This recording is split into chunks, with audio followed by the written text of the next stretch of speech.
desayuno musical, su compañero agradable de cada mañana. Aunque yo entro ahora, pero buenos días, no hubo la presentación. No, pues entonces, es que usted no la necesita. Yo te recibo a ti. Usted no la necesita. Bueno, Carlos, antes yo quiero tocar un tema de paz.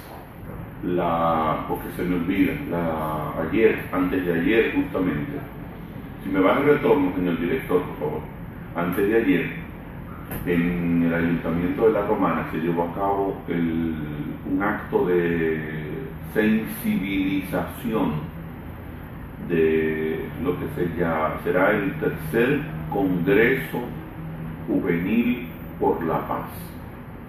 Excelente. Es una serie de actividades que está organizando algunas instituciones, la organizan la Procuraduría General de la República, la Fiscalía del Distrito, Asomurello fue la que organizó este encuentro. Ahora, Asomurello es la Asociación de Municipios de la Regional Yuma, son una división geopolítica que tiene la Federación Dominicana de Municipios, y por supuesto una institución que ahora no recuerdo el nombre, es Cineret, algo así. Tiene que ver con Sistema Nacional de Resolución de Conflictos de la Fiscalía. Que es un tema que se está poniendo muy a la moda. Que está de moda y se puso de moda hace mucho tiempo. Lo que pasa es que se había caído a raíz de la resolución aquella previa al Código Procesal Penal. ¿Tú la recuerdas? La resolución, ¿cuál era el número? Se me olvidó el número. La resolución que abrió el paso al Código Procesal Penal que estaba en vigencia, que tenía mucho que ver con la resolución de conflictos en los tribunales. Este es un tema que está de boga. Esa actividad muy bonita en donde se estaba hablando de la paz, y todo lo que se habló allí era crear justamente lo que necesita no solamente la República Dominicana, sino lo que necesita el mundo, que es una cultura de paz. Una cultura de paz. Aquí por cualquier cosa nos queremos matar. Tenemos más de un testimonio fatal de una persona que por el simple roce de un vehículo se desmontó y le vació una pistola a otro en Puerto Plata, una persona incluso reconocida aquí en La Romana, diferentes puntos del país. Un tipo que le pidió a otro, dame lo mío, y le regaló un tiro en el estómago. Exactamente. Hay mucho, el nivel de violencia está desbordado ya. No solamente que está alto, está desbordado. Porque a veces incluso, si nosotros bajamos el nivel de violencia, vamos a tener una percepción de que hasta la delincuencia está bajando. Porque a los niveles de delincuencia que están bastante altos, a eso entonces le sumamos la violencia, que es otra cosa, que no tiene nada que ver. Es que Francisco y yo bajando ahí, él dando reversa, me topó un cristal y nos remontamos y nos bajamos a la trompa. Eso no es delincuencia, eso es violencia. Pero a eso incluso le sumamos también a la violencia, le sumamos la delincuencia, y entonces hacemos un bulto demasiado grande, y hay en ese bulto cosas que podemos perfectamente contribuir a rebajarla, y es la violencia. Con eso podemos hacer todos una gran contribución. De ahí que saludo esta iniciativa y estos congresos de paz que se están llevando a cabo, y este es el congreso que se va a llevar a cabo próximamente, porque esto es lo que se hizo aquí, una jornada de sensibilización solamente. Enhorabuena, y ojalá los resultados se continúen viendo de este tipo de actividad. La gente está ávida de tener un poquito de paz. Y tú sabes que me encontré ahí, Francisco, que mucha gente se quejó de esta actividad promovida mucho por la Fiscalía, que a veces los fiscales, cuando la gente va a conciliación, son los que menos promueven la paz. Sí, tú sabes. Porque la actitud violenta de los fiscales, creyendo que ellos son la autoridad a imponer orden ahí, no promueve justamente lo que se va a buscar allí en una conciliación, que es la paz. Mira, yo quiero recordar a Basilio Pachi, al conciliador por excelencia en la Yo fiscalía. yo creo que la gestión de Basilio Pache por la fiscalía en el departamento de conciliación dejó marcado el camino, Cierto. porque él trabajó muy bien ese tema y ojalá pudiéramos tener otro Basilio que se fuera de tiempo. Y ahí coincido con lo que tú dices. A veces el fiscal como que no tiene como el sentido real de su trabajo ahí. Exacto. Y que lo que entiende es que tiene que hacer un sometimiento judicial. Y si coge el tema como que no le interesa llegar a ningún tipo de arreglo ni nada. Sin embargo, hay otros que sí lo toman en cuenta. Ah, sí, porque ese es el asunto. El fiscal, como una manera de mantenerse en la supuesta independencia, dice, a mí no me importa lo que ustedes hagan, yo lo que quiero es que resuelvan pronto. Sí. No, usted es un conciliador en ese escenario. Conciliador. Y la primera energía conciliatoria es usted que tiene que enviarla. Y hay en ocasiones en donde el fiscal lo que está es persiguiendo una sentencia rápida. Una sentencia rápida O para que una solución definitiva de ese caso. para que se le sume a su récord. a su récord de expediente resuelto. Correcto. Mira, Carlos, yo tengo desde la semana pasada un tema pendiente que no lo había podido tocar porque siempre se nos va el tiempo, y ayer cuando pensé que iba a iniciar, ahí se acabó el tiempo. Siempre se acaba. Aunque ya ha salido un poco del tapete el tema, pero sin embargo entiendo importante tocar esa parte que quería porque resulta ser sumamente interesante para la sociedad y muy peligroso a la vez. Fíjate, y es a propósito de las declaraciones que dio el presidente del Senado cuando nos calificaba de mediocres, de mezquinos y miopes. Mira, el gobernante que no tiene la capacidad de recibir críticas no está preparado para gobernar. Y yo quiero, y mira, y voy a reconocer. Y cuando tú dices el gobernante, tú a lo mejor lo pones en la élite de las posiciones políticas, ¿no? El ente público. Sí, el ente público que no tiene esa capacidad tiene problemas. Y digo gobernante exclusivamente porque se ve como una palabra muy cerrada. Pero yo lo estoy mirando a él como presidente del Senado. Es el presidente del primer poder del Estado y que debe de guardar un poco la apariencia. Y déjame decirte, y voy a tener que reconocer a Leonel Fernández, que no soy dado a eso. Voy a tener que reconocer a Leonel Fernández y al gobierno de Danilo Medina. O no al gobierno, a Danilo Medina. Porque tienen cada uno la capacidad de poder escuchar y callar. Los gobernantes deben tener esa virtud. Y fíjate que después del gobierno de Leonel Fernández, el país nunca pensó que iba a haber un gobierno más malo que el gobierno de Leonel Fernández. Sin embargo, ¿y este más malo? Este lo superó. No, sí, no creo. Este superó el gobierno de Leonel Fernández. Leonel es el que estaba antes de Danilo, ¿verdad? Sí, exactamente. Mira, nadie pensó que eso podía ser superado. Sin embargo, esa partecita a ello hay que reconocerse.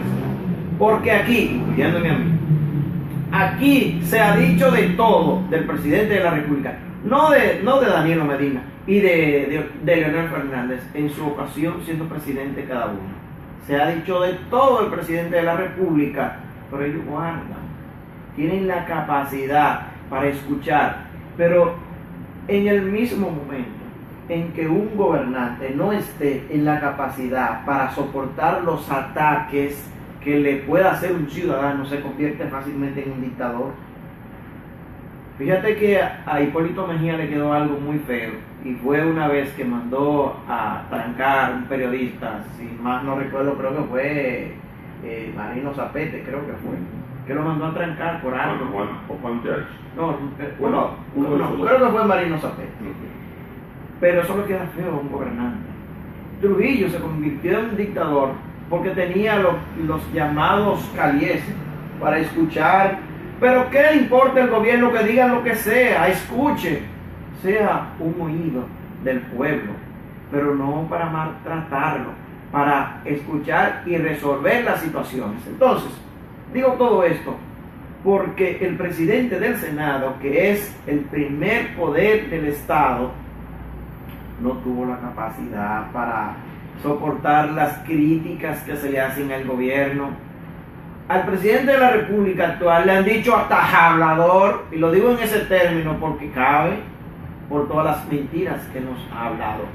Pero Danilo Medina calla, escucha, y esa es una virtud que debe tener el gobernante, y si no la tiene, lamentablemente no está calificado para poder dirigir y para poder ser funcionario público y presidente de la República, mucho menos. Entonces, al presidente del Senado se le fue la chaveta, como se le va a cada momento, porque no se había recuperado del escándalo que ocasionó cuando este dijo que cruzó por el lodo y no se enlodó. Y lo real es que yo creo que los miopes son los que están a su alrededor y de la gente que sigue votando por él. Tienen problemas de miopía porque no alcanzan a ver más que sus narices. Con esas cualidades que le adornan, hace menos de un año que la gente lo premió con ser senador otra vez. El pueblo dominicano tiene que ir aprendiendo para que sepa por quién deben votar en sus demarcaciones, por su senador, por su regidor, por el regidor lo hacen a través del síndico, pero con cada persona que tiene la oportunidad de reelegirse o de aspirar a un puesto público, bueno, debe tener esa capacidad para que la gente lo critique. Correcto. Y es verdad que va a haber una dictadura del partido aquí hasta el 2044, por lo menos. No, esa dictadura ya está. No, sí, pero estoy diciendo, estará hasta el 2044 a lo menos. Mira, porque definitivamente yo sé que no va a estar hasta el 2044. El problema es que no podemos más que tener esa época, esa fecha como referencia, porque no se visualiza una salida del poder del Partido de la Liberación Dominicana, y no se visualiza por la simple razón de que la oposición no se está poniendo a la altura de las circunstancias. En la oposición hay dos candidatos con posibilidades. Y en el gobierno también dos candidatos. Sí, pero el gobierno es el gobierno. Esos dos candidatos de la oposición, desde mi punto de vista, están en un mismo partido, que es Hipólito Mejía y Luis Abinader. O sea, son las dos posibilidades. ¿Por qué tú pones Hipólito Mejía primero? Pueden ser Luis Abinader e Hipólito Mejía, correcto, yo te lo acepto. Si fuera en orden de poner el nombre, la H está primero que la L. Pero yo no tengo problema con eso, a mí me da igual en principio. Luis Abinader e Hipólito Mejía son los dos candidatos internos de la oposición que pudieran hacer un esfuerzo. Sin embargo, de esos dos candidatos, el que está adelante es el que más rechazo de la población tiene. Hipólito Mejía tiene mayor nivel de popularidad que Luis Abinader. Hipólito Mejía tiene más carisma que Luis Abinader, despierta más el entusiasmo, el interés en la población exactamente que Luis Abinader, pero no le falta ese respaldo, primero de esa misma organización política y después de un segmento muy importante de la población. Entonces, viendo ese panorama, usted dice, parecería que salvo un susto que nos den, cosa que está muy lejos también de suceder, tendremos Partido de la Liberación Dominicana gobernando para rato la República Dominicana. Pero mira, eso que tú acabas de decir, lo dijo Leonel Fernández, que hasta el 2044. Sí, 2044. Pero eso fue acompañado de una fábrica de presidente. Pero en realidad esa parte no se ha cumplido. Se va a llegar al 44, pero No, con 2 candidatos. No. En lugar de hacer una fábrica de presidente, han reciclado los presidentes y lo han convertido en 2 candidatos. Por eso Bueno, lo que hay pasa 2 es que a lo candidatos. mejor la fábrica va al paso siendo presidente. Había que esperar. Al paso que va. Había que esperar 3 periodos de Leonel para hacer para fabricar uno. A lo mejor hay que esperar 2 periodos o de Danilo Medina para fabricar otro. Pero mira, Miren, digo yo. al 2044, mira, los imperios, y vamos a decir la era del PLD, ya la era del PLD está agotada. Se agotó la era del PLD porque tienen 20 años dirigiendo la sociedad dominicana. Y en el 2010 yo escribí un artículo. 20 años es toda una generación, señor. Sí. Hay una generación en la República Dominicana que Hay 2 generaciones.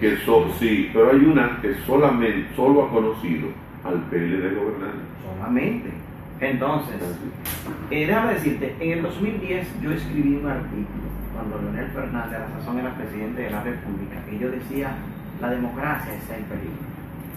Y recuerdo que citaba, decía que de 24 partidos que habían en el sistema, Leonel Fernández había comprado 16.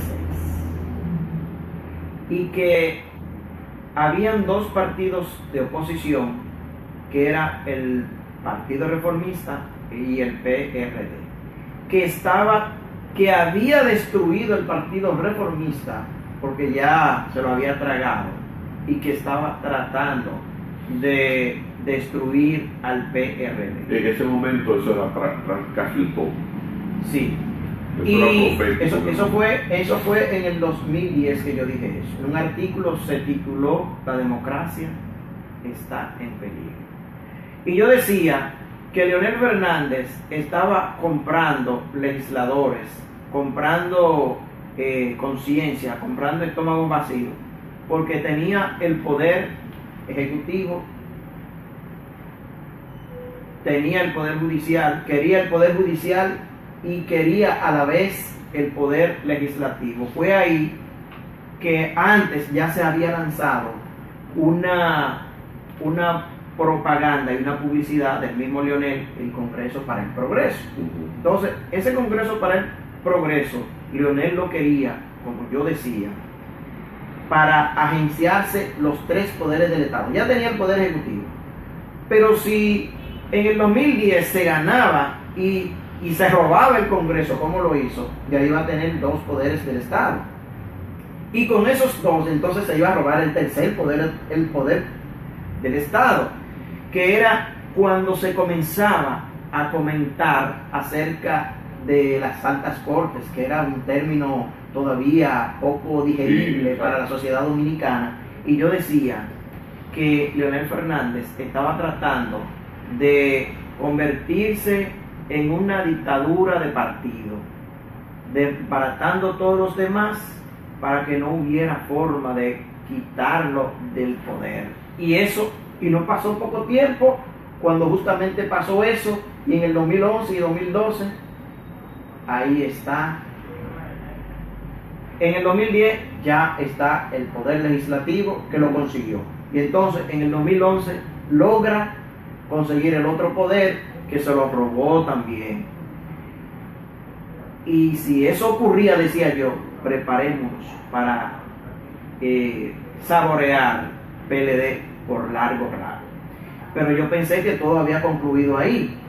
No solamente se cumplió lo que decía en el 2010, se robó el Congreso.